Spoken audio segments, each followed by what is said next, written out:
Well,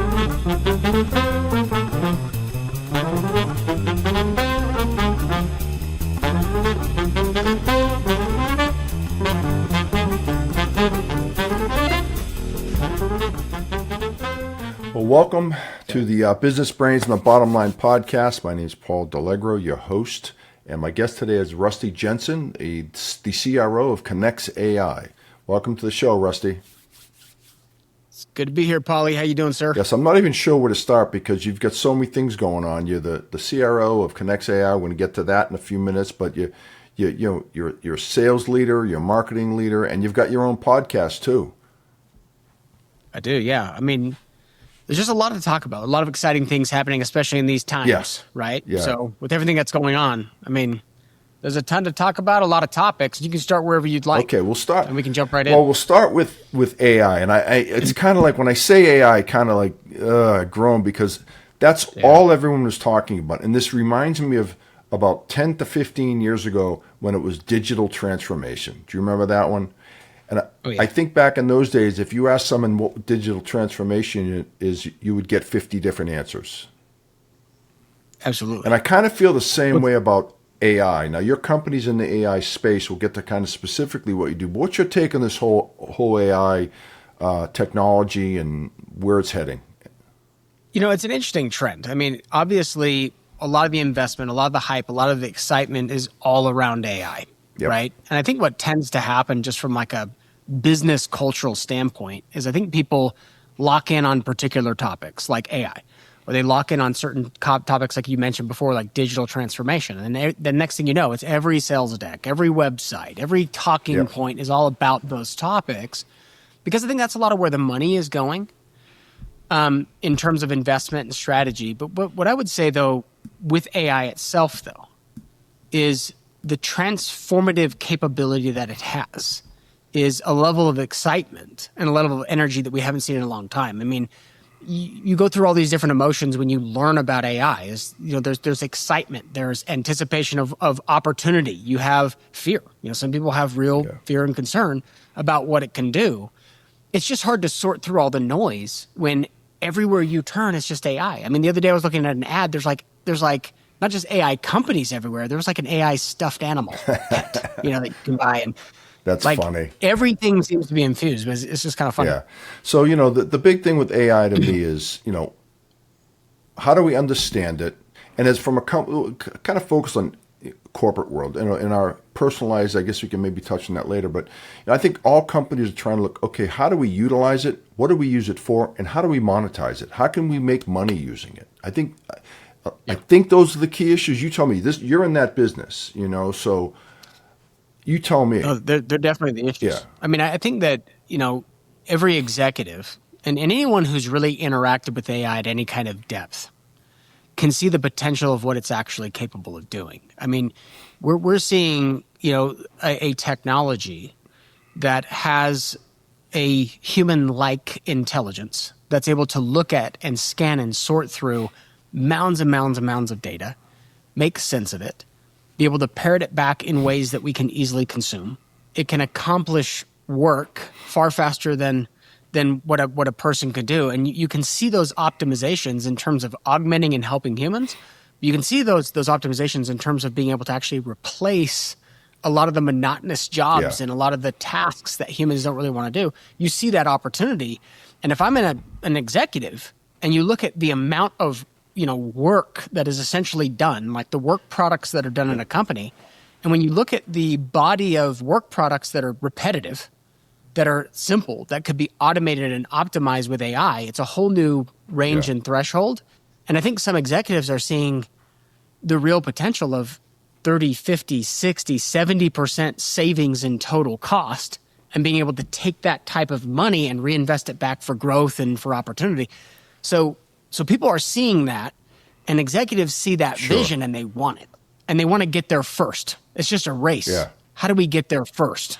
Yeah, you touch on a really good point. And I think the caveat to that, employees, you keep hearing it, well, I'm worried that it's going to take my job. It's going to replace me.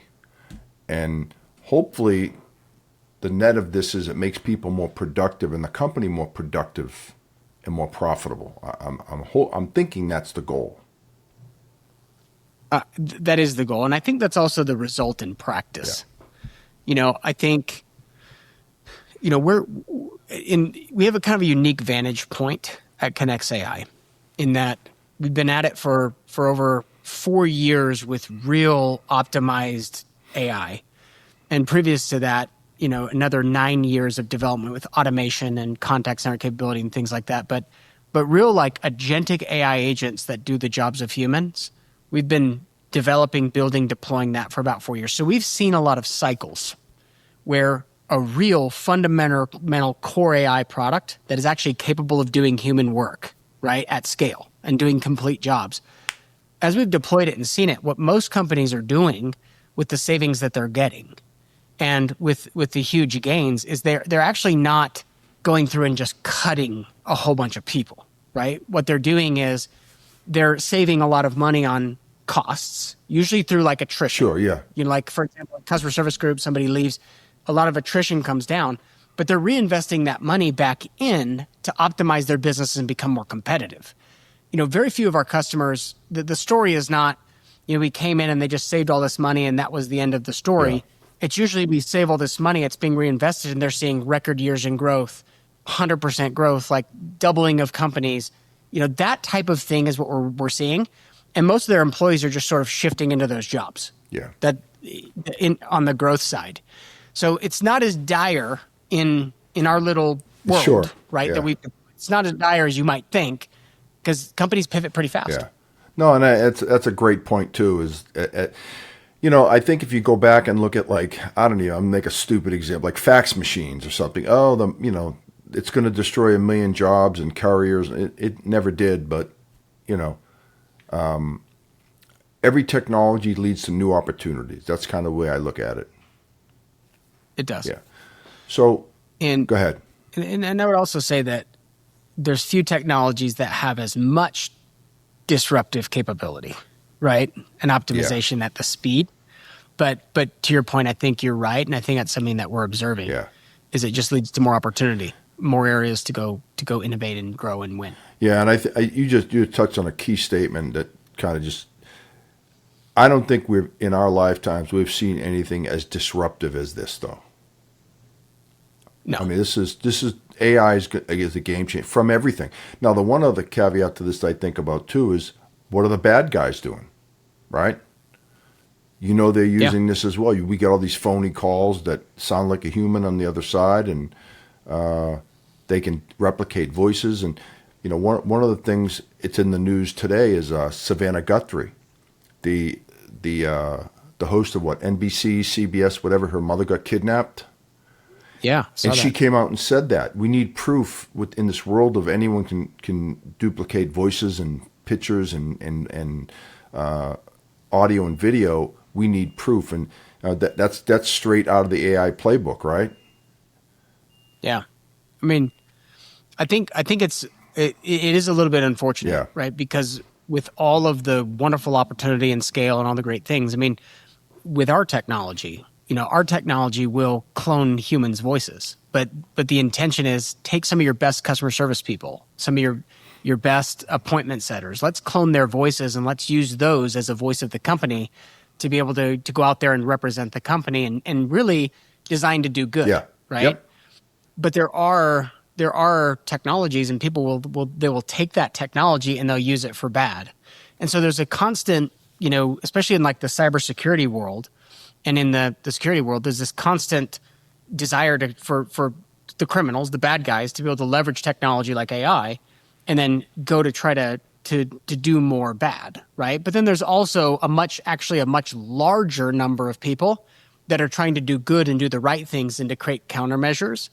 So I really believe that the good wins out because most companies and most individuals are working to protect people, help them grow their organizations, do the right things.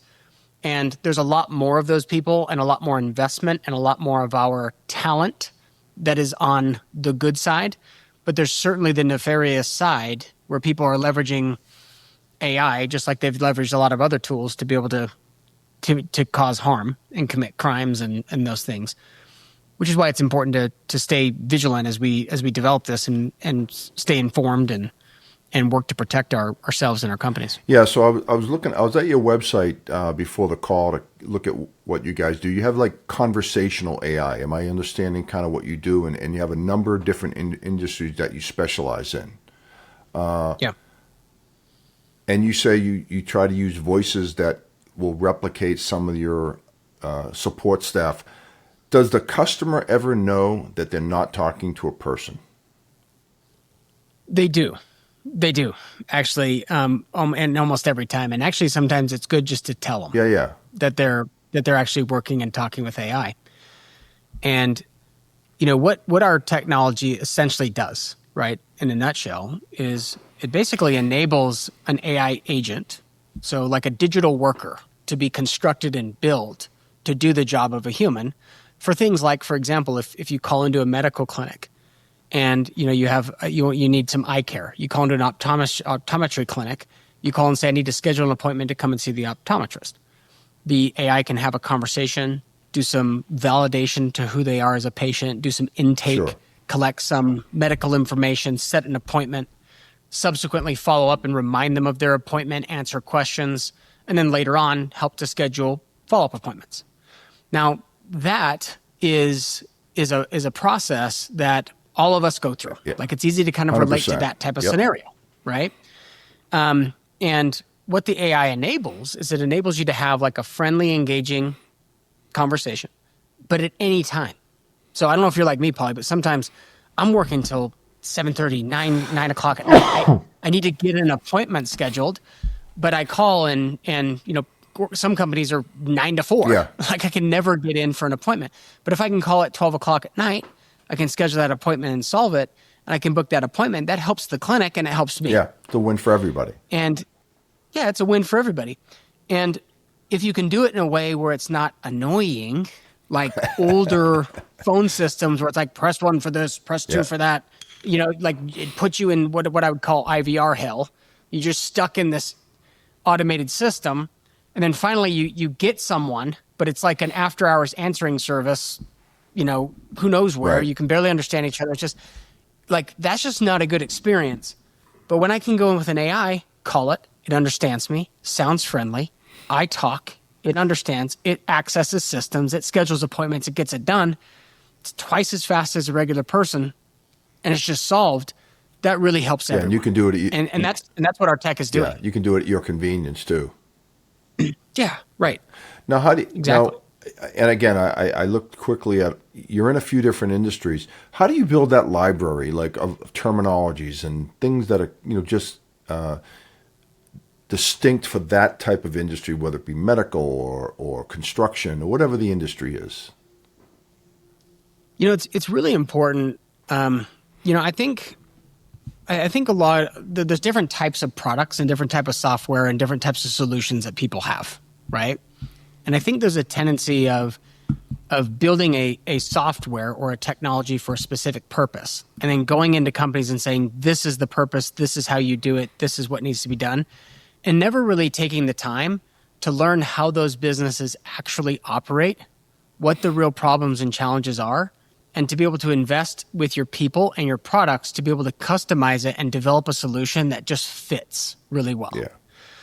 And so what we've done as a company is we've had to get a little bit more personal in organizations than a lot of other scenarios might be. And I say personal because we're literally providing digital personnel Yep. that have to know the business. They have to be able to handle and represent the business as the business would represent themselves. We're providing like digital workers that have to be part of the company. So it's actually enabled us to get a lot deeper into certain types of organizations where things have caught fire. So, things like personal injury law firms, things like medical clinics, as we talked about, organizations like, for example, loan refinancing organizations. And when our workers go into those organizations, as digital workers, we have to basically teach, coach, provide, and program those AI to do what humans do. And they do, but we learn all the details. And so what we do is we try to take those details out and make sure that we use those to apply that feedback and that knowledge to how we configure the product, to how we do our marketing materials, to how we do our sales materials.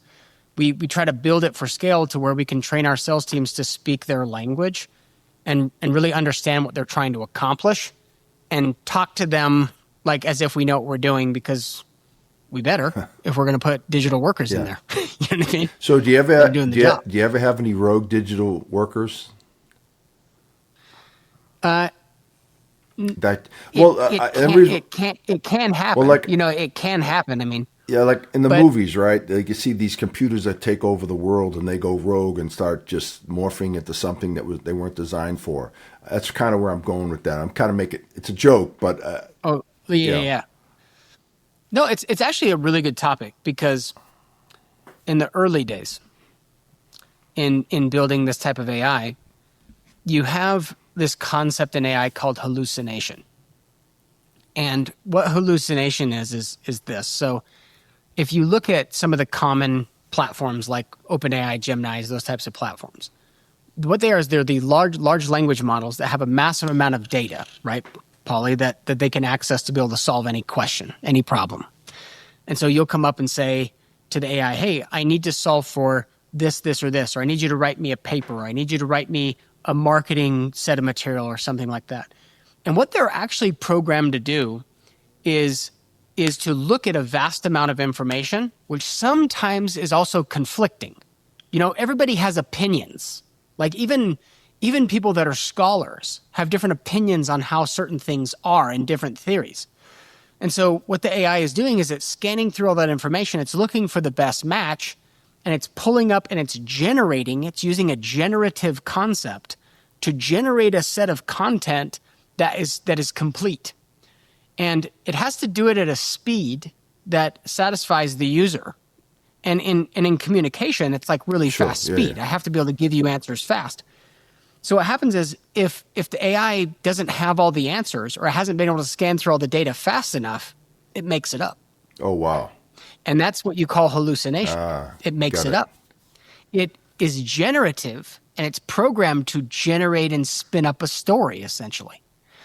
So, in early days, you might have an AI that, or if you try to build it off of like a core platform, it'll do some funny things. Yeah. Like you could call a medical clinic, for example, and say, hey, I've got, this problem, and I'm going to be in the hospital. And then your AI might say, well, yeah, I'll come visit you there. Like, yeah, I can't visit you in a hospital, right? But those are types of things that have happened with certain AI. So what we've had to do is build over the years layers to protect and to control that. Yeah, makes sense. So, like, one of them is like thinning down the LLM. So putting the LLM down into more controllable chunks where it's focused on communication. Having a knowledge system that we can populate and control that says, this is your guide. Building controlled workflows that say, these are the things you can talk about, these are the things that you can't. So when we build them, you actually have to put a lot of fences around the creativity. All right, that makes sense to me now. AI, okay. So it doesn't go nuts, because it really can.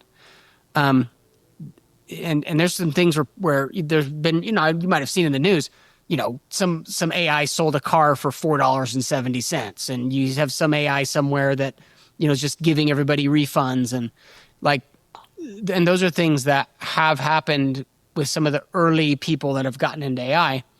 And those are some of the problems that we've spent several years solving so we don't have things like that. It's not a good thing. Yeah. No, all great points. What do you think the next iteration of AI will be? I mean, I feel like we're not quite at the infancy, but we're at this growth phase right now. And where do you think this is heading? What do you think the end game's going to be? It's kind of looking at the macro and being in it and living it every day, and deploying these kinds of systems. Well, what I could tell you is it's really early on.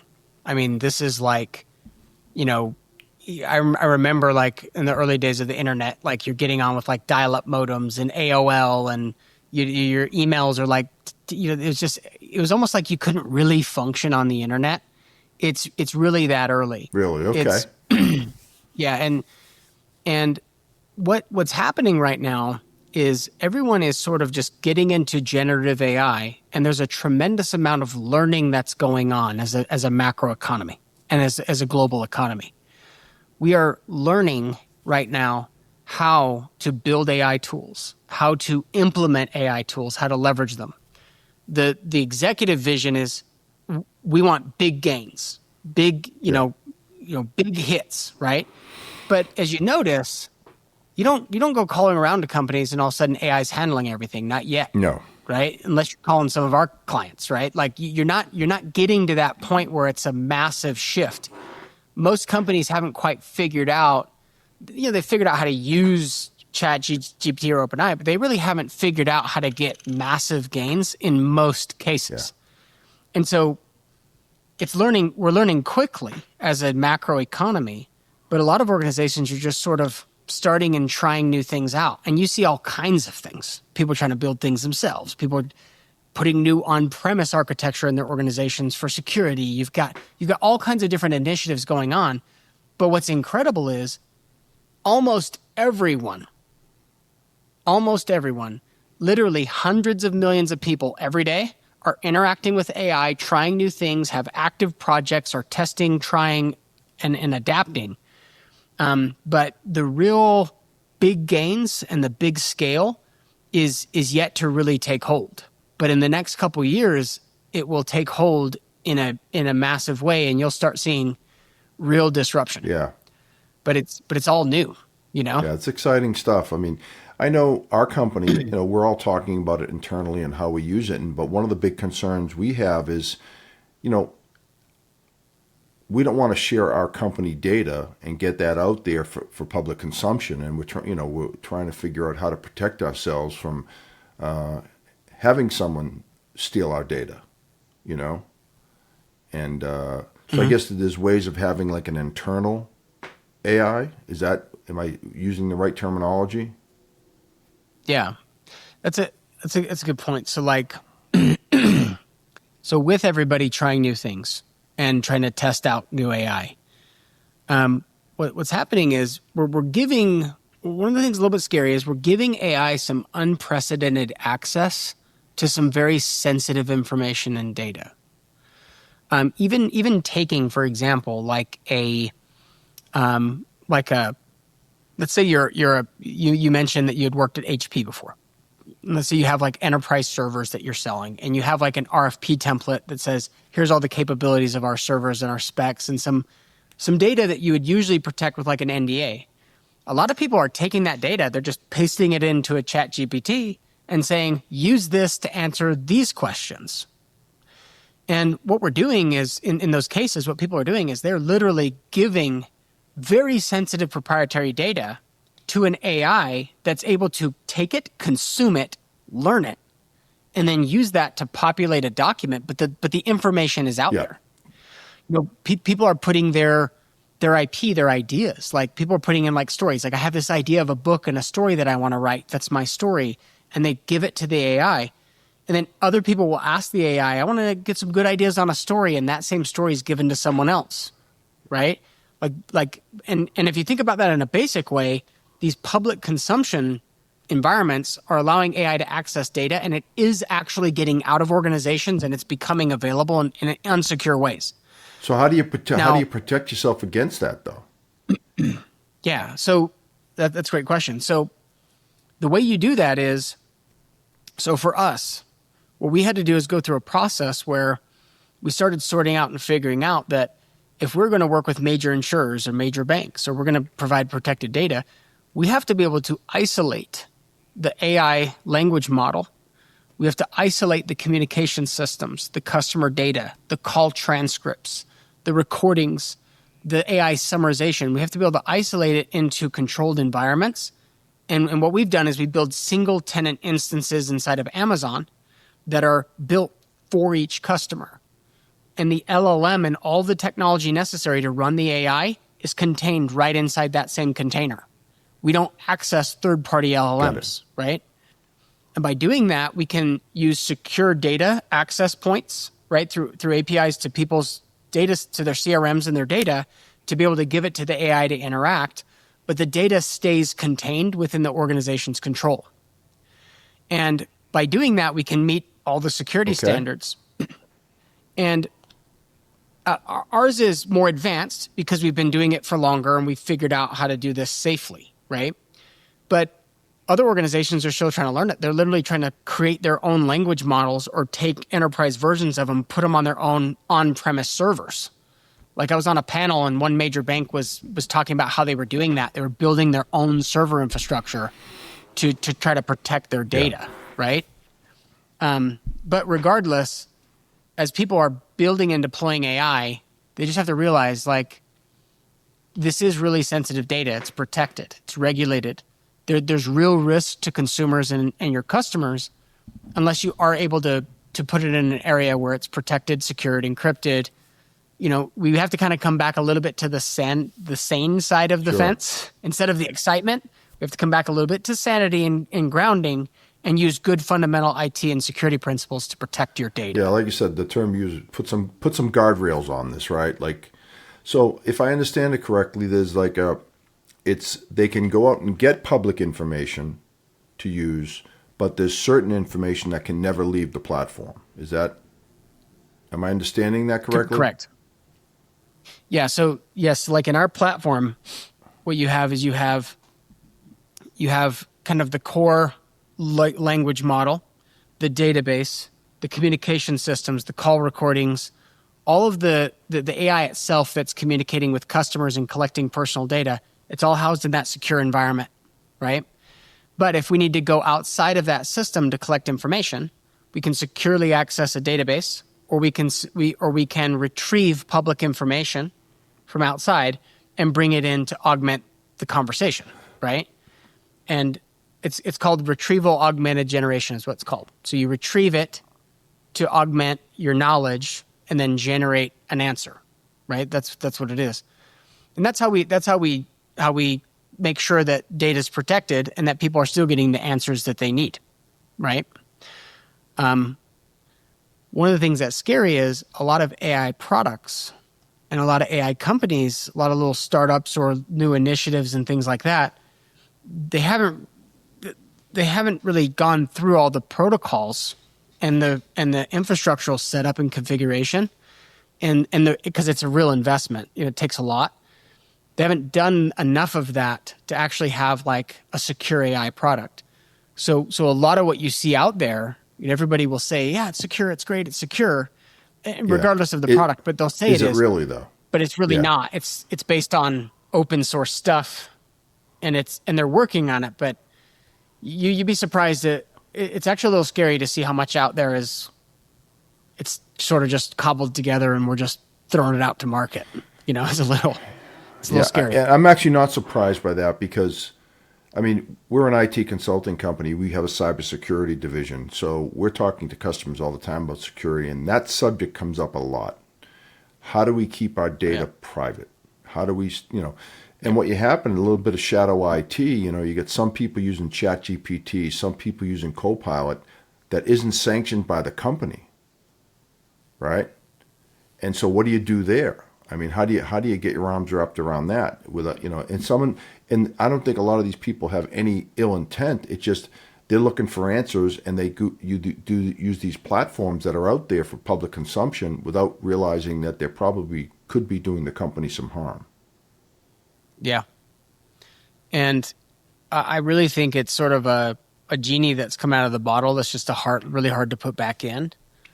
But I do think a lot of IT and security teams are doing a lot of work to try to sort it out, figure out where their risk is. But I think we're probably at a level of risk we haven't been at in a long time, in terms of data and potential breach, just economically, right? No, I would agree with that. Which is why I think So it's people like vendors that they're working with AI. It's just important that they kind of get back to fundamentals and go through the right details to ensure that they're accurate. It's funny. You've been in kind of software sales and technology for a while, as have I. And it's funny. Probably 10, 15 years ago, if you ask someone, what their cybersecurity posture was, or do they have any budget for cybersecurity, they probably look at you and go, "Yeah, this year we're not going to be able to do anything, but maybe next year." And then it wasn't an issue until it was an issue, right? Then all the breaches started to happen. I mean, there's some really famous ones out there, and now every customer is talking about security. Everyone, without question, it's so high on their priority list because no one wants to get their name in the newspapers, right? Oh, yeah, no way. And especially not when it's tied to rogue Yeah, AI. So yeah, that's definitely not what you want to do. So yeah. It's a fascinating topic. Again, it'd be curious to see. I mean, things like self-driving cars and there's so much self-learning. We used to call it machine learning, right? Or it's kind of all the same thing where it self-learns and self-teaches and grows. And it'll be amazing to see, hopefully in our lifetime, where this takes us. yeah. Well, and when you look into the future on where things are going, because it's so early, when you look into the future, I think what if you kind of zoom out on what's happening in the economy, you have companies like ConnexAI where we're building digital customer service, right? Where AI is literally performing all these jobs.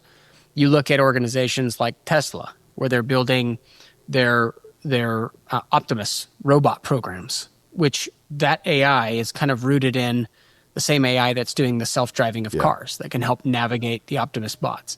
You have other organizations like NVIDIA that are building these massive AI data centers and essentially AI factories, they call them, where they're constructing these mechanisms.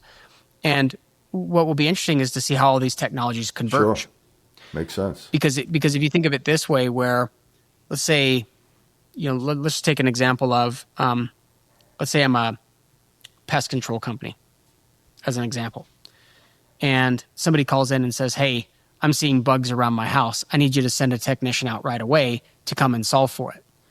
And what happens is that the AI has a conversation and says, "Yeah, absolutely. Tell me what kind of bugs you're seeing. When did you see it?" They look up the file.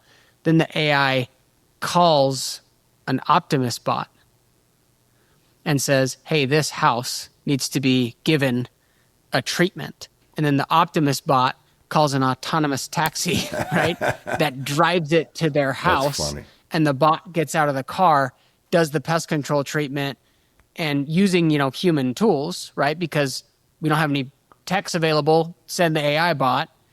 And like you're having an artificial intelligence system that's full cycle servicing a client from both the digital interaction through the physical dispatch through departure. And we're not far away from that. Yeah, that's crazy. I mean, yeah, because our AI will take those calls now and dispatch technicians. Well, the Optimus bots, once they're deployed, they'll be able to operate a sprayer. And the autonomous taxis, you can see them in different companies that have already deployed them now. So just get a couple of utility versions and there you go. You're literally, you're there.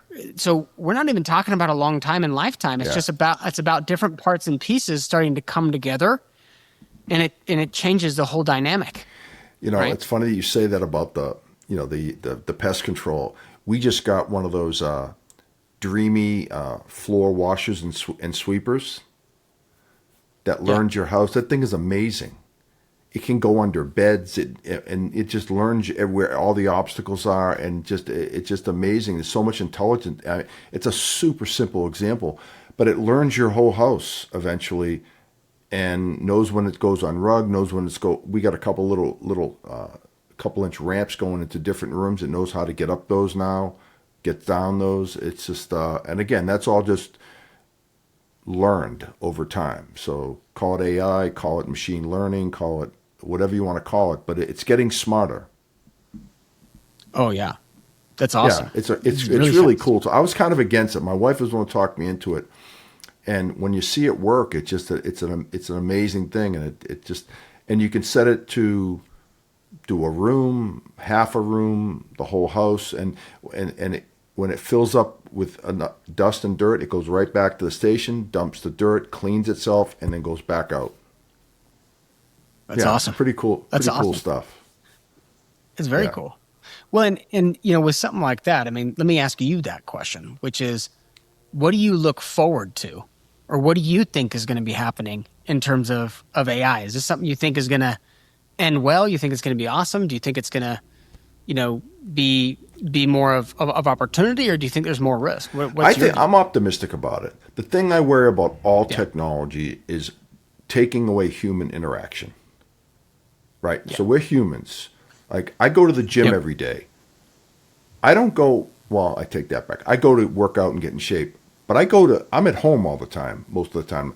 I go because I have my gym friends there and I get to see other human beings and high five and talk sports and whatever we want to talk about. And so that's my biggest fear about AI is that it's going to take every function out of our life from grocery shopping. I mean, heck, you can call Walmart and they'll have a robot come and drop it right in your driveway. You never have to leave your house. I mean, I don't know. I kind of like going to the grocery store, saying hello to people and I don't know, getting out of the house. That's my biggest fear is it's going to take all the human interaction out of our lives because we need it in our lives.